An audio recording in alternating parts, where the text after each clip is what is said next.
मौनी अमावस्या पर महाकुंभ में अमृत स्नान के दौरान हुए दुखद हादसे ने 30 लोगों की जान ले ली। हादसा कई परिवारों को जिंदगी भर का गम दे गया। रात में भीड़ का अत्यधिक दबाव और इसी बीच भगदड़ होने से हालात बेकाबू हो गए। समय रहते स्थिति पर कंट्रोल किया गया और हालात को जैसे तैसे काबू किया गया। प्रशासन के लिए अब महाकुंभ में बसंत पंचमी पर चौथा अमृत स्नान चुनौती भरा है और इसके लिए क्या-क्या तैयारियां की गई है। योगी सरकार ने इस दुखद घटना के बाद भीड़ को कंट्रोल करने के लिए कई नियम बदले हैं और कई इंतजाम भी किए हैं। क्या बदलाव किए गए हैं जानेंगे इसी वीडियो में। नमस्कार, मेरा नाम है रिया शर्मा और आप देख रहे हैं TV9 डिजिटल। भगदड़ हादसे के बाद महाकुंभ मेले के लिए स्पेशल अधिकारियों को प्रयागराज बुला लिया गया है।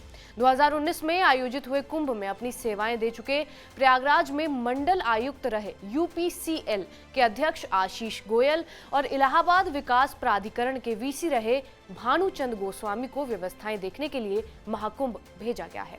मुख्यमंत्री योगी आदित्यनाथ ने बसंत पंचमी पर अमृत स्नान को लेकर सुरक्षा और सुविधा से जुड़े हर एक बिंदु पर फोकस करने के आदेश अधिकारियों को दे दिए हैं। बसंत पंचमी पर महाकुंभ के चौथे अमृत स्नान में बड़ी संख्या में श्रद्धालु आएंगे और इसी दिन सभी अखाड़े भी अमृत स्नान करेंगे। क्योंकि मौनी अमावस्या पर हुए हादसे के बाद अखाड़ा परिषद ने स्नान को रद्द कर दिया था, ऐसे में बसंत पंचमी के लिए महाकुंभ मेला प्रशासन बड़ी तैयारी के साथ व्यवस्थाओं को संभालेगा। इसके अलावा नो व्हीकल जोन घोषित कर दिए गए हैं। हादसे के बाद पूरे मेला क्षेत्र को नो व्हीकल जोन घोषित कर दिया गया है, जिससे किसी भी प्रकार के वाहन को अंदर जाने की परमिशन नहीं होगी। महाकुंभ मेला क्षेत्र में भीड़ के दबाव को रोकने के लिए होल्डिंग एरियाज बनाए गए हैं। इन्हें सीमावर्ती क्षेत्रों में बनाया गया है और इसके अलावा बिजली, पानी और खाने की सुविधा भी दी गई है। जहां होल्डिंग एरियाज बनाए गए हैं वहां श्रद्धालुओं को रोके जाने पर उनके लिए खाना, पानी और बिजली की बेहतर व्यवस्था की गई है। इसके अलावा सबसे अहम फैसला VVIP पासों को रद्द करने का है।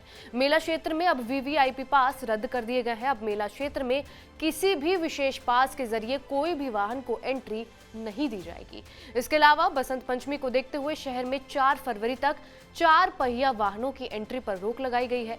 वहीं रास्तों को 1 वे कर दिया गया है। स्नान के लिए श्रद्धालु जिस रास्ते आएंगे दूसरे से वापस जाएंगे। इसके अलावा ही पड़ोसी राज्यों के माल वाहनों पर भी रोक लगा दी गई है। महाकुंभ में भारी भीड़ और ट्रैफिक को देखते हुए पड़ोसी राज्यों जैसे कि बिहार, झारखंड, छत्तीसगढ़ और MP के मालवाहक वाहनों को 31 जनवरी की सुबह तक UP के सीमावर्ती जिलों जैसे कि सोनभद्र, मिर्जापुर, चंदौली, गाजीपुर और बलिया में प्रवेश की अनुमति नहीं देने का निर्देश दिया गया है। और मौनी अमावस्या पर हुए हादसे को देखते हुए अब प्रयागराज से सटे जिलों से आने वाली सवारी वाहनों को जिले की सीमा पर ही रोका जा रहा है।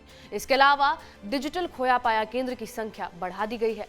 महाकुंभ मेला में 10 डिजिटल खोया पाया केंद्र बनाए गए हैं और इनको और ज्यादा सुगम किया गया है। वहीं शिकायत या सहायता के लिए हेल्पलाइन नंबर 1920 जारी किया गया है।